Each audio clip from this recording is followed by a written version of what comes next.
जय हिंद दोस्तों, again welcome to your channel the information educator and today we are starting your chapter second chemical bonding class 10th ICSE की ये video हम बनाने जा रहे हैं। और आज हम अपना चैप्टर सेकंड स्टार्ट करने वाले हैं, जो कि हमारा है chemical bonding, chapter number second chemical bonding. तो इस चैप्टर में मेनली हमारे लिए तीन चीज़ें मेन आपकी तीन चीज़ें पढ़नी है आपके लिए, जो कि आपकी हैं electrovalent bond, electrovalent bond, second आपका है कोवैलेंट बॉन्ड, कोवैलेंट बॉन्ड, और थर्ड आपका गिवन है कोऑर्डिनेट बॉन्ड।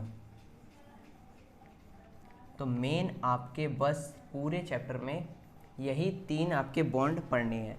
अब मेन आपके लिए चैप्टर से कुछ समझना चाहिए, चैप्टर के नाम से आपके लिए कुछ समझना चाहिए कि आपके चैप्टर का सेकंड चैप्टर का नाम है कि केमिकल बॉन्ड, केमिकल बॉन्डिंग, ठीक है, बॉन्ड नहीं है बॉन्डिंग है, केमिकल बॉन्डिंग नाम है आपके चैप्टर का। तो आपके केमिकल बॉन्डिंग नाम से आपके लिए ये समझ में आता है कि केमिकल बॉन्डिंग होती क्यों है। कुछ तो रीजन होगा कि केमिकल बॉन्डिंग ऐसे थोड़ी ना, कुछ भी कोई भी चीज़ इस यूनिवर्स में बिना कोई रीजन के होती नहीं है, ये बात आप समझ रहे हो। कोई ना कोई उसके पीछे एक ऐसा रीजन होता है जो चीज़ वो होती है। तो इसके भी पीछे कोई ना कोई रीजन है भाई, हमें पता है कि केमिकल बॉन्डिंग होती क्यों है। सबसे पहली बात कि atom of element tend to acquire stability, सबसे बड़ी बात आ गई कि atom of element tend to acquire stability. सबसे मेन वो बात आपकी यहाँ पर आ गई स्टेबिलिटी की बात। अब स्टेबिलिटी के नाम से आप ये समझे होंगे कि स्टेबिलिटी एटम की कब होती है। वो आपके लिए अच्छी तरीके से पता है कि स्टेबिलिटी कब होती है, जब हमारा कौन सा रूल वैलिड हो जाता है, वो होता है हमारा ऑक्टेट रूल। ऑक्टेट रूल, जब आपका ये रूल आपका कोई एटम स्टेबल कर लेता है अपने इलेक्ट्रॉनिक कन्फिग्रेशन में, तो आपका ये ऑक्टेट रूल आपका हो जाता है कंप्लीट, ठीक है। और ऑक्टेट रूल आपके लिए बेसिक पता होगा कि ऑक्टेट रूल आपका होता क्या है। तो जिसके लिए नहीं पता है कि ऑक्टेट रूल क्या होता है, उसके लिए बता दे। मान लो ये आपका न्यूक्लियस है, एटम का न्यूक्लियस, ठीक है। उसके बाहर आपकी पहली ये आउटर मोस्ट सेल आ गई। पहली सेल में आपके लिए पता है कि आपके 2 इलेक्ट्रॉन प्रेजेंट होते हैं, और जो सेकंड या थर्ड या आगे जितनी सेल हैं उसमें नंबर वाइज बढ़ते जाते हैं, लेकिन आपके मेनली सेकंड सेल में आपके 8 इलेक्ट्रॉन प्रेजेंट होते हैं। 1 2 3 4 5 6 7 8। ये बात हमने और डायग्राम बना के पिछली वीडियो में अपने फर्स्ट चैप्टर की में देखा था, periodic properties and their variation में हमने समझा था कि आपके ऑक्टेट रूल किस तरीके से काम करते हैं, ठीक है। तो हमें मेन भाई क्या पढ़ना है, सबसे पहले ये 3 टॉपिक आपके लिए पढ़नी है। उनमें पहला टॉपिक आपका ये है इलेक्ट्रोवैलेंट बॉन्ड। अब भैया जब बात कर ही लेते हैं जब अपने मेन टॉपिक की, तो इसमें हम वो भी बात करेंगे कि क्या क्या चीज़ आपकी इम्पोर्टेंट हैं बोर्ड के पॉइंट ऑफ व्यू से, ठीक है, और क्या क्या चीज़ हमें ज़्यादा से ज़्यादा ध्यान देनी चाहिए, पढ़नी चाहिए। तो सबसे पहले इलेक्ट्रोवैलेंट बॉन्ड की आपकी डेफिनेशन आपके लिए पता होनी चाहिए, इसकी कंडीशन पता होनी चाहिए कि हमारा इलेक्ट्रोवैलेंट बॉन्ड जो है किस किस कंडीशन पर वैलिड करता है, और इसके 2-4 आपके जो इलेक्ट्रॉन डॉट डायग्राम आते हैं और सेल वाले जो डायग्राम आते हैं वो आपके इलेक्ट्रोवैलेंट बॉन्ड के कंप्लीट होने चाहिए। बस केवल इलेक्ट्रोवैलेंट बॉन्ड में से बस इतना ही आएगा और कुछ नहीं आएगा। तो सबसे पहले मेन हमारी हो जाती है इलेक्ट्रोवैलेंट बॉन्ड की डेफिनेशन। तो डेफिनेशन जिसके लिए नहीं पता है वो एक बार बुक में से देख ले, और हम वैसे बता दे रहे हैं अपनी तरफ से कि इलेक्ट्रोवैलेंट बॉन्ड वो होता है जिसमें कंप्लीट ट्रांसफ़र ऑफ इलेक्ट्रॉन होता है। मतलब एक एग्जांपल से समझा देते हैं आपके लिए। मान लो आपका सोडियम है। अब सोडियम आपका पीरियोडिक टेबल में कहाँ पर होता है, hydrogen, helium, lithium, beryllium, boron, carbon, nitrogen, oxygen, fluorine, neon, sodium, मतलब 11 नंबर। सोडियम का जो एटॉमिक नंबर होता है वो होता है 11। अब 11 के लिए हम फर्दर किस तरीके से डिवाइड करते हैं, KLM। हमारी 3 सेल होती हैं जिसमें 2 8 और एक हमारी 1, 2 और 8 10, और हमारा इलेक्ट्रॉन वैलेंट वो इसका नंबर होता है सोडियम का 11, तो यहाँ आ गई 1। तो हमें पता है कि हमने अभी क्या इलेक्ट्रोवैलेंट बॉन्ड पढ़ रहे हैं। तो इलेक्ट्रोवैलेंट बॉन्ड में हमें क्या पढ़ रहे हैं कि इलेक्ट्रोवैलेंट बॉन्ड होता क्या, डेफिनेशन आप बुक में से पढ़ रहे हैं, ठीक है।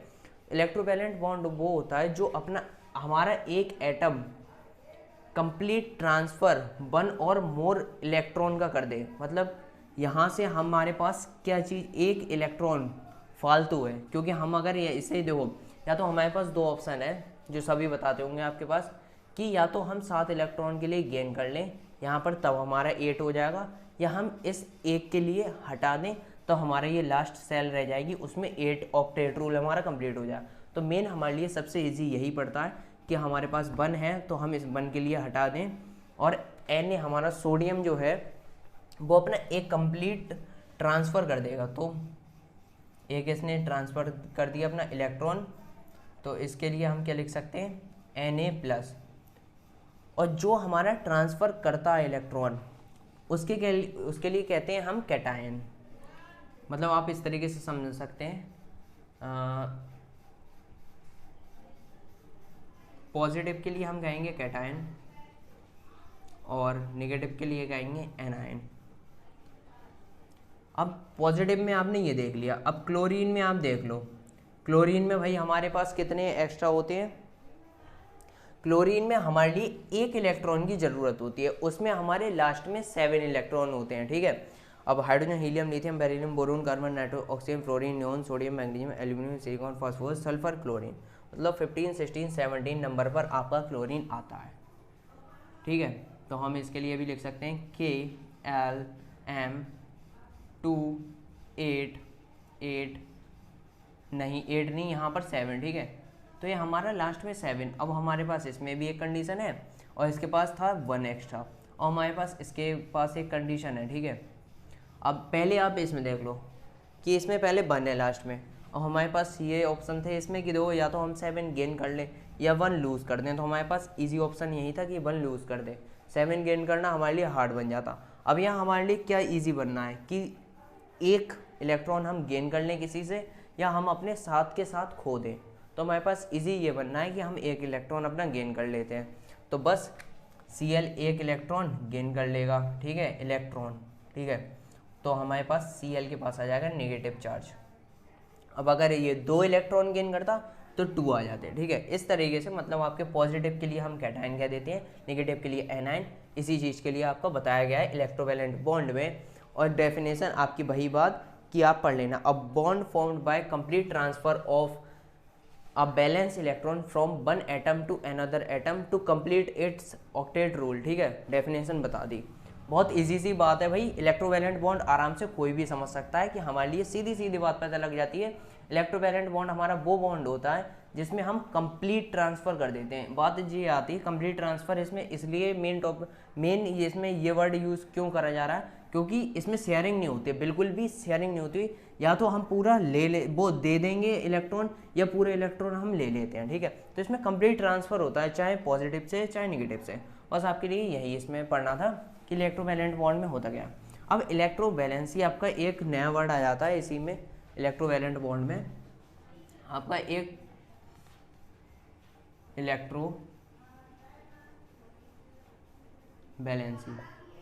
मैंने आपकी इलेक्ट्रोवैलेंसी भाई क्या होती है, इलेक्ट्रोवैलेंसी बहुत ही सिंपल तरीके से, इसकी भी डेफिनेशन आप बुक में से देख सकते हैं, लेकिन डेफिनेशन लिखने का मेरा कोई मतलब नहीं रहेगा, क्योंकि भाई डेफिनेशन बुक में दी हुई होती हैं। अगर हम यहाँ डेफिनेशन ही देखने आते तो कोई फ़ायदा नहीं था, क्योंकि हमें समझना है कंसेप्ट। इलेक्ट्रोवैलेंसी हमारी वो होती है जो हम इलेक्ट्रॉन गेम वो मतलब यहाँ से डोनेट करते हैं या एक्सेप्ट करते हैं उतने नंबर। अब यहाँ हमने केवल एक इलेक्ट्रॉन अपना डोनेट किया, ठीक है, Na में से, सोडियम में से, तो हमारी इलेक्ट्रोवैलेंसी इसकी हो गई 1, और इसमें हमने एक इलेक्ट्रॉन गेन किया है तो इसकी भी इलेक्ट्रोवैलेंसी 1। तो मतलब इलेक्ट्रोवैलेंसी की डेफिनेशन इसी तरीके से है कि हम कितने इलेक्ट्रॉन अपना ऑक्टेट रूल कंप्लीट करने के लिए गेन या लूज करते हैं, ठीक है, वही हमारी इलेक्ट्रोवैलेंसी होती है। सीधी सी बात है, बहुत सिंपल तरीके से आपका इलेक्ट्रोवैलेंट बॉन्ड दिया हुआ है, इसमें बस लिखा हुआ ज़्यादा है आपकी बुक में, बाकी आपके लिए अगर समझेंगे तो बहुत ईजी तरीके से आपको पूरा समझ में आ सकता है, ठीक है। और आप बस एक चीज़ और देख लो इसमें कि इलेक्ट्रोवैलेंट बॉन्ड में आपके फैक्टर क्या करते हैं, factors affecting to form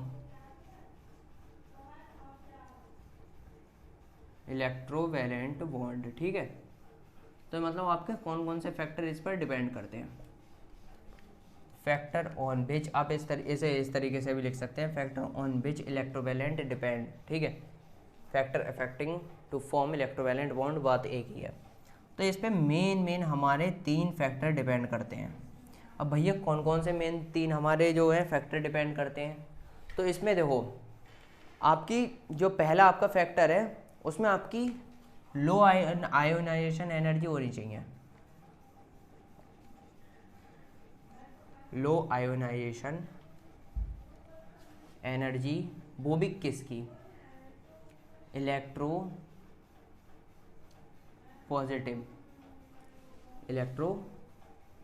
positive की। मतलब हमने जो अभी करा था कि सोडियम, तो सोडियम की जो है हमारी वो लो आयोनाइजेशन एनर्जी होती है, मतलब हो, ठीक है, तब हमारी ये कंडीशन वैलिड करेगी। और दूसरी हमारी जो है, अरे दूसरी यार, अब देखो डिफरेंस बिटवीन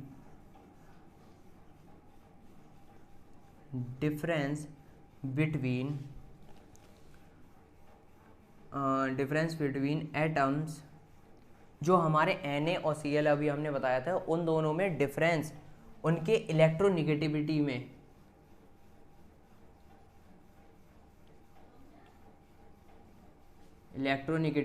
में उनके डिफरेंस ग्रेटर देन 1.7 होना चाहिए। आपकी दूसरी कंडीशन ये होनी चाहिए, सिंपल है, मतलब 3 कंडीशन आपकी हो गई, ये थोड़ा ऊपर नीचे लिख गया है। अब एक आपका लास्ट चीज और रहेगी, लास्ट टॉपिक आपको, मतलब more negative electron gain enthalpy of the electronegative particle make the formation of very easy।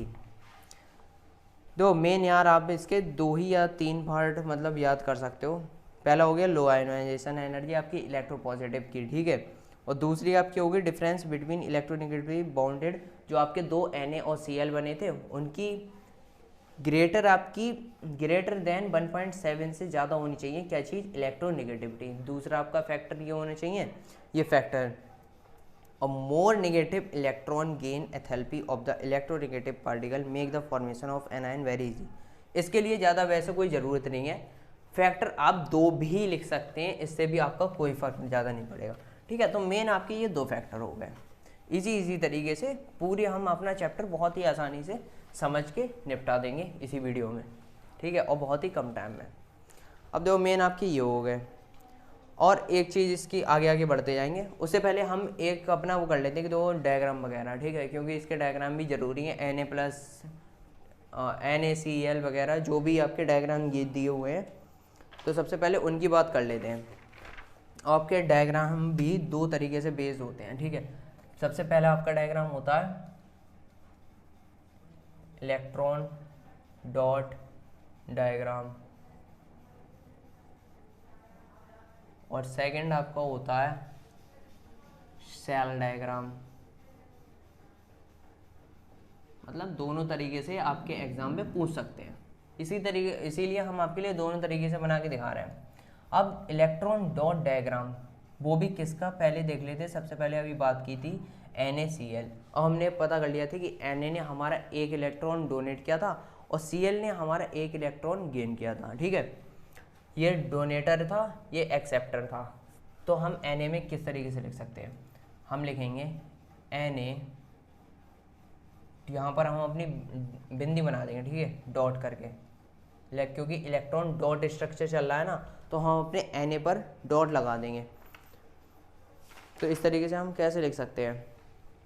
और हमें क्या चीज़ पता थी कि Cl में हमारे 1 इलेक्ट्रॉन कम था, ऑक्टेट रूल। और इसमें एक चीज़, जब आप इलेक्ट्रॉन डॉट डायग्राम बनाएंगे तब केवल आपके लिए सबसे आउटर मोस्ट सेल जो आपकी थी, केवल वही बनानी है, मतलब बनानी नहीं है, केवल उसमें जितने आपके इलेक्ट्रॉन प्रेजेंट थे उतने ही लिखने। अब Cl में आपके 1 2 3 4 5 6 7 आपके 7 इलेक्ट्रॉन Cl में प्रेजेंट है आउटर मोस्ट सेल में, ठीक है।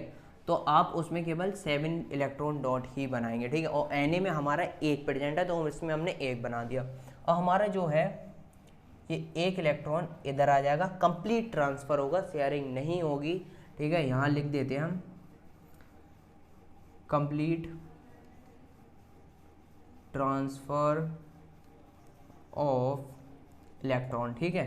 कंप्लीट ट्रांसफ़र ऑफ इलेक्ट्रॉन हो रहा है जिसके लिए हम आगे जाके लिख सकते हैं कि Na+ और Cl-, जिसके लिए हम बाद में लिख देते हैं NaCl, जिसके लिए आप नमक का भी फॉर्मूला कहते हैं। तो NaCl आपका इस तरीके से फॉर्म हो जाता है आगे। बहुत ही ज़्यादा सिंपल तरीका था। अब आपका आ जाता है सेल डायग्राम। तो ये आपको यहाँ पर रफ कर देते हैं हम। अब सेल डायग्राम में भी हमने बताया था कि देखो सबसे पहले अब अपने दोनों बना लो भाई, दोनों एटम बना लेंगे। सबसे पहले ये N है हमारा, फिर आपकी ये फर्स्ट सेल में कितने होंगे 1 2, कहीं भी बना सकते हैं, 2 आपके इलेक्ट्रॉन होंगे। सेकंड में कितने होंगे बात करी थी, एक छोटा डायग्राम बनना है आई थिंक, ये आपका रफ कर देते हैं इलेक्ट्रॉन डॉट डायग्राम, और सेल डायग्राम बड़ा करके बस समझाते हैं। ये लिखा आपने Na, ये हो गया आपका nucleus, first shell, second shell and third shell, और ये आपका हो गया क्लोरीन भी थोड़ा इधर, chlorine, nucleus, first shell, second shell, third shell. First shell में 2 इलेक्ट्रॉन, 1 2 3 4 5 6 7 8 10 हो गए, और इसमें क्या है एक एक्स्ट्रा है, ठीक है, वो अपना आउटर मोस्ट सेल हमारी, तभी एक एक्स्ट्रा आ रहा था। अब यहाँ 1 2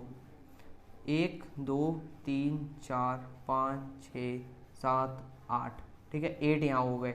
अब हमारा 1 2 3 4 5 6 7 8, 1 2 3 4 5 6 7, 1 2 3 4 5 6 7 8, 8 नहीं करने, ठीक है, यहाँ से एक रफ कर देते हैं।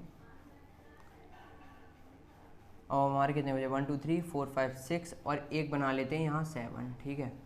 अब हमारे लिए पता लग गया कि सेल डायग्राम जब हमारा बनेगा, ठीक है, तो किस तरीके से बनेगा कि हमारे Na में हमारे जो है एक हमारा आउटर मोस्ट सेल में एक्स्ट्रा है इलेक्ट्रॉन, और यहाँ एक की कमी है, तो हमें पता है कि क्या करना है कि हम 7 के लिए लेंगे तो नहीं कि एक के लिए दे देंगे, क्योंकि एक हमारे लिए देना इजी हो जाएगा और 7 इलेक्ट्रॉन को लेना हमारे लिए थोड़ा डिफिकल्ट हो सकता है। तो एक इलेक्ट्रॉन हम अपना इधर भेज देंगे, कंप्लीट ट्रांसफ़र हो जाएगा, तो हमारी लास्ट में जाके जो Na का डायग्राम बनेगा वो इस तरीके से एक कम बनेगा, इधर 2 ही आपकी सेल बनेंगी, पहली सेल में 2 हो जाएंगे और दूसरी सेल में 1 2 3 4 5 6 7 8, इधर 8 हो जाएंगे। और आपके क्लोरीन में आपकी जो डायग्राम बनेगा 1 2 3, यहाँ 1 2 3 4 5 6 7 8, 1 2 3 4 5 6 7 8 1 2, ठीक है, यहाँ डॉट डॉट बना के आप अपना ठीक से कर लें, लेकिन समझाने के लिए जल्दी जल्दी यही करना पड़ रहा है, आपके लिए पूरी तरीके से समझ में आ गया होगा।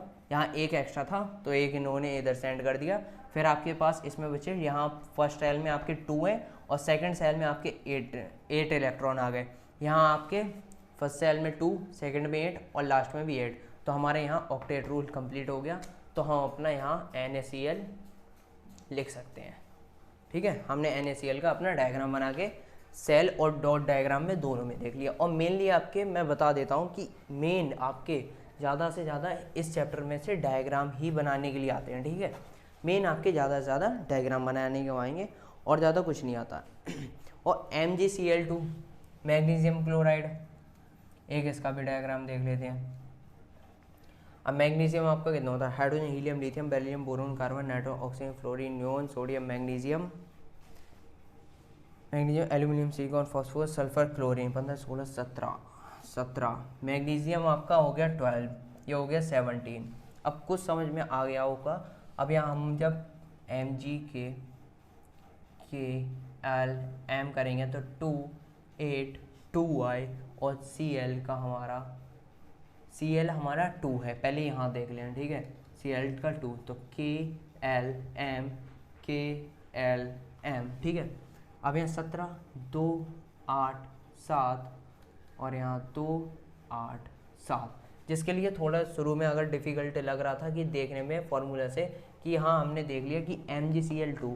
अब यहाँ हम अब पहले अगर आप ये 2 नहीं बनाते तो आप कंफ्यूज हो जाते, अगर मान लो आपने ये नहीं बनाया पहले, ठीक है, पहले आपने ये नहीं देखा, तब यहाँ आप देखते कि यहाँ 2 है यहाँ 7 है, तो हम कौन सा किधर लेके आए, अगर आप सोचोगे कि कम वाला यहाँ लेके आए तब भी तो यहाँ एक बच रहा था, तो हमें पहले ही दिया था कि MgCl2 क्लोरीन हमारे 2 हैं, तो हमने यहाँ एक यहाँ 7 एक यहाँ, अब हमारा आराम से ये ट्रांसफ़र हो जाएगा।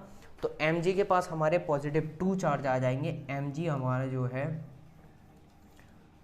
जो पास करेगा Mg माइनस करेगा, ठीक है, इलेक्ट्रॉन को देगा, तो Mg के पास आ जाएगा Mg2+ और Cl जब 2 गेन कर लेगा तो Cl के पास आ जाएगा Cl2-। Mg के पास, Mg ने अपने 2 इलेक्ट्रॉन Cl के दे दिए तो 2 पॉजिटिव आ गए Mg के पास, और Cl ने 2 गेन कर लिए तो इसके पास 2 नेगेटिव आ गए। तो इस तरीके से आपका ये हो गया। अब सेल डायग्राम आप किस तरीके से बनाएंगे इसका, तो वो भी देख लेते हैं, ठीक है। तो सबसे पहले Mg की बात कर लेते हैं, ये आपका हो गया न्यूक्लियस, फिर 2 8 12, अब क्लोरीन एक यहाँ बना लेते हैं, 2 8 और 17, एक यहाँ क्लोरीन 2 8 17। अब यहाँ हमने 1 2 1 2 3 4 5 6 7 8 1 2, ठीक है। तो यहाँ बनाते हैं, यहाँ नहीं, अच्छी तरीके से ट्रांसफ़र होता हुआ देखें तो एक यहाँ बनाएंगे, एक यहाँ बनाएंगे, लास्ट सेल में हमारे 2, क्योंकि हमने क्या करा था 2 8 2, हमारे पास 2 एक्स्ट्रा है, इसमें इलेक्ट्रॉन बच रहे थे तो हमने यहाँ आउटर मोस्ट सेल में हमारे 2 आ गए, ठीक है। इस तरीके से आपको देखने आया कि आउटर मोस्ट सेल में आप कितने बना रहे हैं, 1 2 3 4 5 6 7 8 1 2 3 4 5 6 7, अब 1 2 3 4 5 6 7 1 2 3 4 5 6 7 8 1 2। अब आप देख लो Mg के पास 2 एक्स्ट्रा है तो यहाँ 2 अपने ये डोनेट कर देगा, ठीक है, ये वाला नहीं, ये एक्स्ट्रा, तो ये अपना एक यहाँ Cl के लिए, एक यहाँ Cl के लिए इसने डोनेट कर दिया, तो ये Mg के पास 2 चार्ज आ गया, पहले ही बता दिया, और Cl के पास 2 नेगेटिव, तो ये 2 से 2 घट गए, तो हमारे पास आ गया MgCl, मैग्नीशियम क्लोराइड, MgCl2, ठीक है। तो इस तरीके से आपके पास इलेक्ट्रॉन डॉट डायग्राम और सेल डायग्राम आपके लिए बनाने के लिए आते हैं, बहुत से आपकी बुक में दिए हुए हैं, आप बुक से भी प्रैक्टिस कर सकते हैं। समझाने के लिए आपके लिए 2 बना के दिखा दिए और समझा भी दिया। अब बात करते हैं अपने जो इलेक्ट्रोवैलेंट बॉन्ड से कुछ एक आध टॉपिक वो उठा के बोर्ड वाले दे सकते हैं, उनकी बात करते हैं। तो सबसे पहले कौन सा पूछ सकते हैं, ठीक है, कि melting and boiling point of ionic bond. Ionic bond भी पता होगा इलेक्ट्रोवैलेंट बॉन्ड के लिए। तो आपके इलेक्ट्रोवैलेंट बॉन्ड की एक प्रॉपर्टी भाई और पूछ लेते हैं कि मेल्टिंग पॉइंट और बॉइलिंग पॉइंट आपका किस तरीके से होता है। मेल्टिंग इलेक्ट्रोवैलेंट बॉन्ड आपका मेल्टिंग और बॉइलिंग पॉइंट की इसकी भाई रेंज क्या होती है, इस तरीके से पूछ लेंगे। तो आपके वही एग्जांपल ले लेते हैं Na+ और Cl- का, सोडियम और क्लोरीन का। जब और एक वाटर की प्रॉपर्टी होती है, जब हम इलेक्ट्रोवैलेंट बॉन्ड के लिए या इलेक्ट्रोवैलेंट कंपाउंड के लिए वाटर में डिसॉल्व कर देते हैं। यह हमारा वाटर है, ठीक है, इस टैंक में वाटर प्रेजेंट है, ठीक है, H2 ये हमारा यहाँ प्रेजेंट है। जब इसमें हम अपना एक आयोनिक बॉन्ड जो कि हम इलेक्ट्रोवैलेंट बॉन्ड भी कहते हैं, जब उसे इसमें डिसॉल्व करते हैं तब वो उसके लिए पॉजिटिव और नेगेटिव के लिए अलग अलग तोड़ देता है, अलग अलग तोड़ देता है। ये वाटर की आपकी प्रॉपर्टी है, ये आपको पता होनी चाहिए, ठीक है। नहीं पता थी तो पता लग गई कि वाटर की हमारी क्या प्रॉपर्टी होती है, आयोनिक बॉन्ड की या आयोनिक कंपाउंड के लिए हमारे लिए ब्रेक कर देती है पॉजिटिव और नेगेटिव में। उसी तरीके से जब हमने NaCl को अपना वाटर में डाला, ठीक है, ये हमारा वाटर दिखा रहे हैं, ठीक है, थोड़ा बना के दिखा दिया, आयोनिक बॉन्ड है, ये हमारा दो वाटर के पास वही बता दी कि प्रॉपर्टी होती है। तो हमारा ये वाटर ये Na आ गया, Na यहाँ प्लस का है, तब यहाँ पर नेगेटिव आके इसे अपनी तरफ अट्रैक्ट कर रहे हैं, नेगेटिव वाले इलेक्ट्रॉन आके इसे अपनी तरफ अट्रैक्ट कर रहे हैं। यहाँ Cl- है तो यहाँ पॉजिटिव वाले आके अपनी तरफ अट्रैक्ट कर रहे हैं, ठीक है, इलेक्ट्रॉन।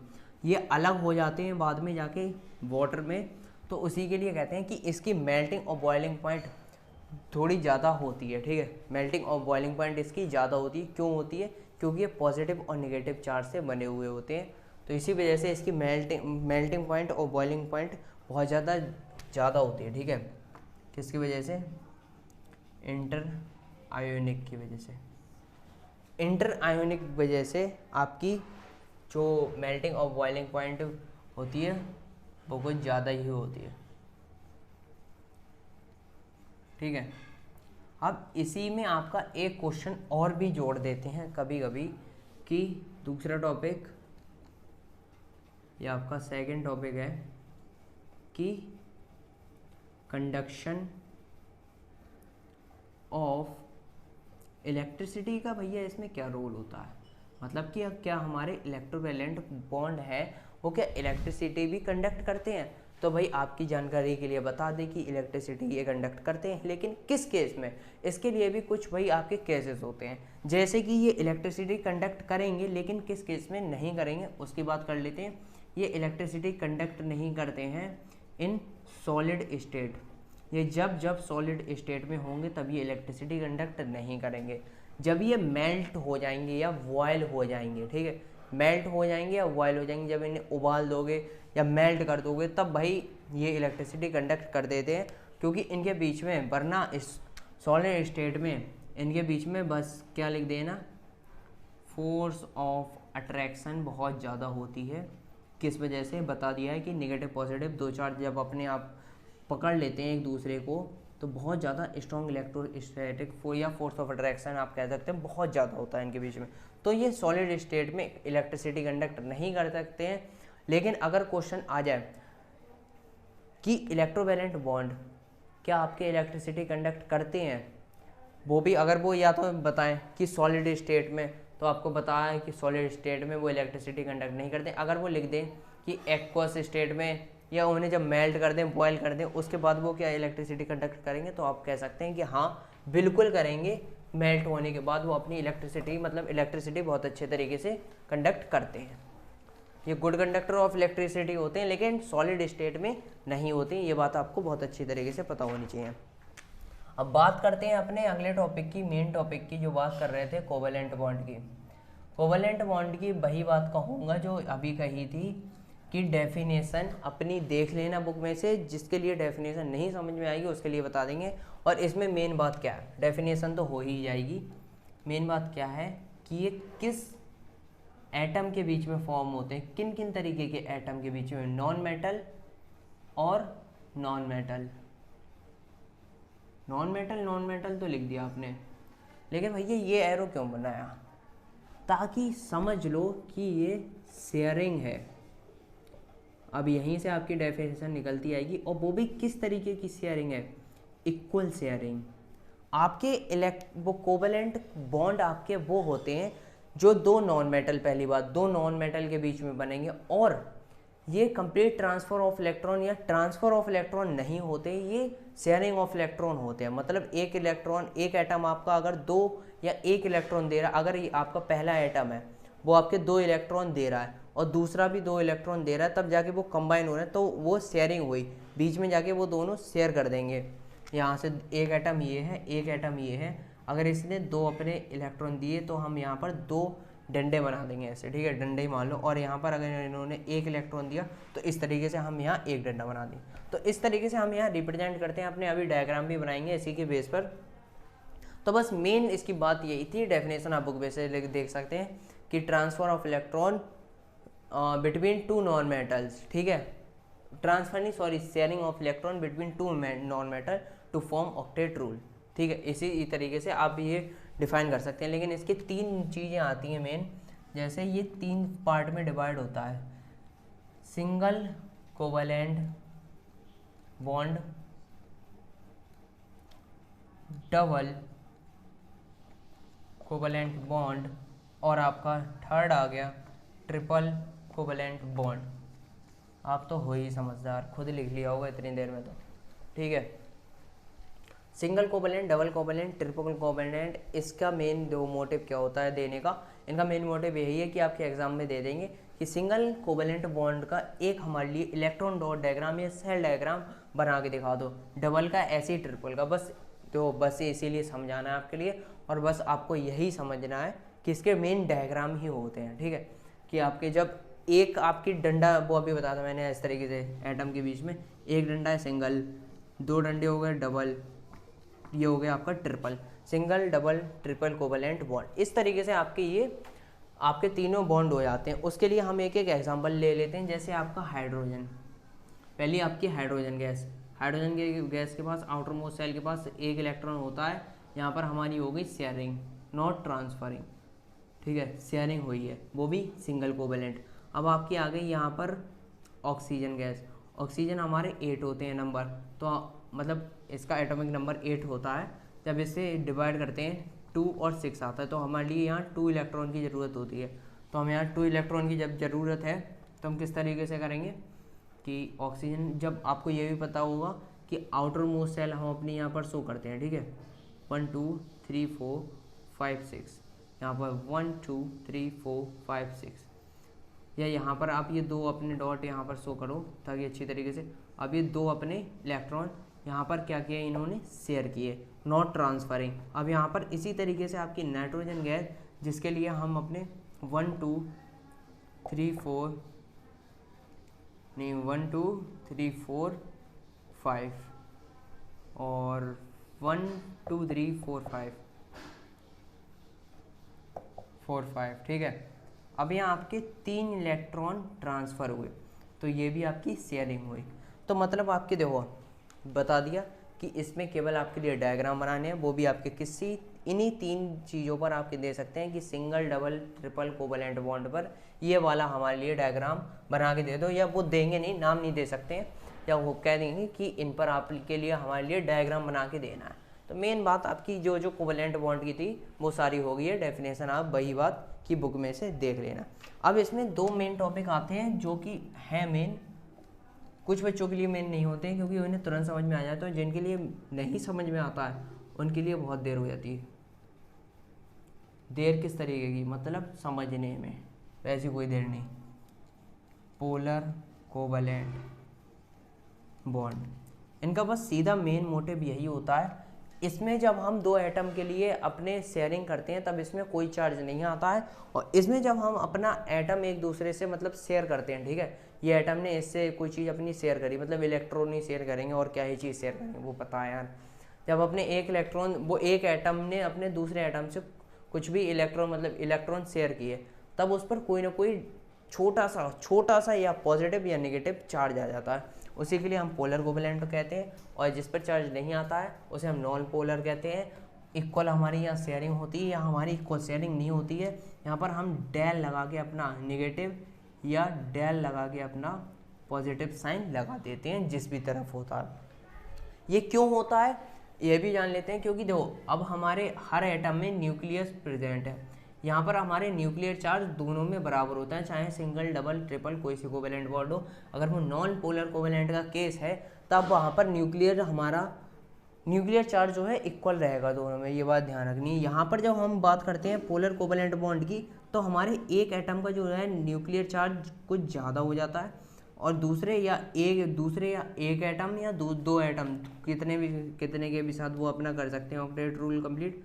तो एक एटम के पास ज़्यादा न्यूक्लियर चार्ज होता है और दूसरे के पास कम होता है, तो इसके पास थोड़ा ये वाला एटम है, ये मान लो ए और ये एटम बी, तो ए के पास डेल निगेटिव साइन आ जाएगा, मतलब निगेटिव चार्ज आ जाएगा, क्योंकि इसने थोड़ा सा अपनी न्यूक्लियर चार्ज की वजह से इस एटम को थोड़ा सा अपने पास में ले आया, यहाँ से यहाँ अट्रैक्ट कर लिया, और बी के पास आ जाएगा डेल पॉजिटिव चार्ज। बस मेन वही यही बात होती है, और इसमें बहुत तिकड़म पिकड़म करके आपको समझाया हुआ है, सीधी सादी आसान भाषा में आपके लिए ये समझा दिया गया, बहुत आसान तरीके से, ठीक है। अब बात करते हैं अपना अगले टॉपिक की।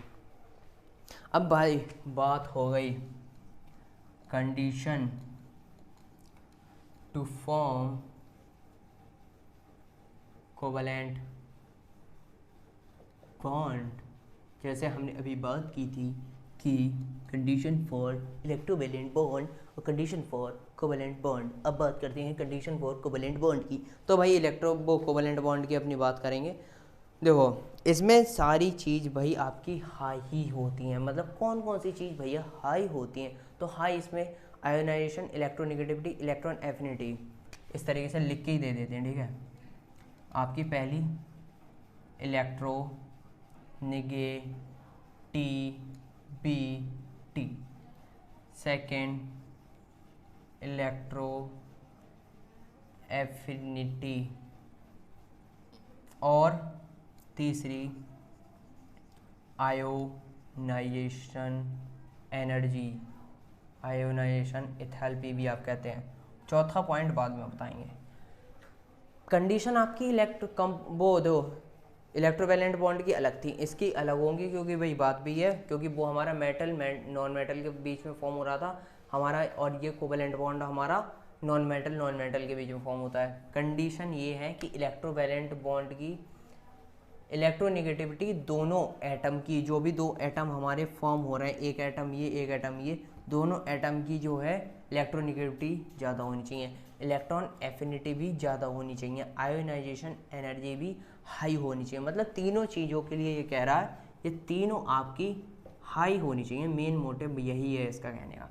तो आप इस तरीके से लिख सकते हैं, आगे जो भी है आप अपना बना के अपनी जितनी भी लंबी कर सकते हैं लिख सकते हैं अपनी डेफिनेशन की, ठीक है, कि इनकी जो है आपकी इलेक्ट्रोनेगेटिविटी ऑफ ये दोनों एटम की हाई होनी चाहिए, इलेक्ट्रॉन एफिनिटी हाई होनी चाहिए, आयोनाइजेशन एनर्जी भी हाई होनी चाहिए।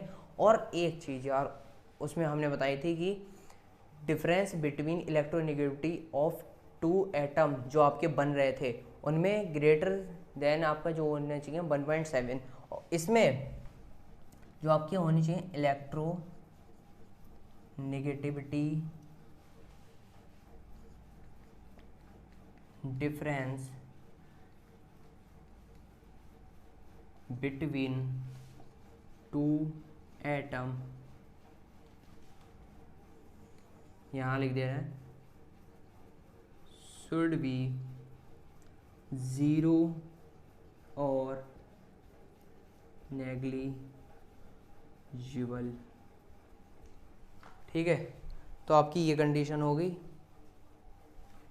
कि आपकी या तो इलेक्ट्रोनेगेटिविटी 0 होनी चाहिए या नेग्लिजिबल, उसमें ग्रेटर दैन 1.7 थी। तो बस यही बात आपकी इसमें कंडीशन में आ गई। बहुत ही सादा बात थी, सिंपल सी बात जो हम बहुत आसान तरीके से याद कर सकते थे और लिख भी देंगे हम एग्ज़ाम में और हम फोड़ के आएंगे, ठीक है। अब इसमें आपके देखो डायग्राम जितने भी दिए हैं वो आपके लिए बस प्रैक्टिस करने हैं। अब बात आ जाती है आपके कोऑर्डिनेट बॉन्ड की। कोऑर्डिनेट बॉन्ड की दो वही बात कि इसमें जितने ज़्यादा डायग्राम हो सकते हैं प्रैक्टिस कर लेना, और यहाँ की भी वही थ्योरी आपके लिए समझानी है शॉर्ट में, तो वो ज़्यादा समझाई जा रही है। डायग्राम जितने हो पा रहे हैं उतने कर ले रहे हैं, ठीक है, लेकिन आपको मेन फोकस डायग्राम पर भी देना है और यहाँ से आप थ्योरी आसानी से समझ सकते हैं। सबसे बड़ी बात आपकी अब आ गई कोऑर्डिनेट बॉन्ड की। कोऑर्डिनेट भाई थोड़ा घुमा हुआ होता है, ये पता है मेनली क्या होता है coordinate bond. A coordinate bond can also be defined as a bond formed between an ion and an atom of polar covalent। एक आयन हो सकता है या एक पोलर कोवेलेंट हो सकता है, जो कि हमने बताया था, जिसमें डेल मतलब थोड़ा सा नेगेटिव या पॉजिटिव चार्ज आ जाता है, या वो हो सकता है या आयन हो सकता है। मतलब ये कह रहा है कि ये इलेक्ट्रोवैलेंट बॉन्ड और कोवेलेंट बॉन्ड हो सकता है, ठीक है। मॉलिक्यूल विल वन और more ion, so this bond has property of both the covalent bond और आयोनिक बॉन्ड, जैसा कि बता दिया। इसके बाद दोनों की प्रॉपर्टी होती है, कोवेलेंट और आयोनिक बॉन्ड की दोनों की प्रॉपर्टी होती है। Therefore it is called dative और को आयोनिक बॉन्ड। ये आपका कोवेलेंट बॉन्ड डेटिव बॉन्ड भी कहलाता है और को आयोनिक, इसे हम दोनों नाम देते हैं, ठीक है। Coordinate bond, dative bond, coionic bond, तीनों एक ही चीज़ है, ये आपकी तीनों चीज़ हो गई। अब इसमें देखो एक कंडीशन इसमें कहते हैं, condition for formation of coordinate bond, one of two atom must have at least one lone pair. इसमें मेन भाई आपकी बात क्या आती है, कंडीशन, सबसे पहले इसमें कंडीशन ही दी हुई है,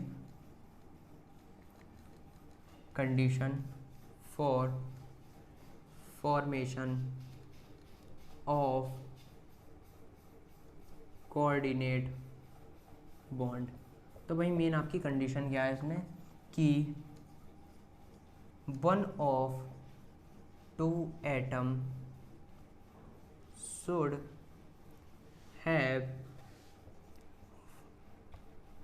have at least one lone pair. Lone pair क्या होता है, जिनके लिए नहीं पता उनके लिए बता दे रहा है कि लोन पेयर वो होता है अगर मान लो आपका ये कोई एटम है, मतलब ये न्यूक्लियस हो गया, उसके बाहर ये आपके आउटर मोस्ट सेल हो गए, और आपके आउटर मोस्ट सेल में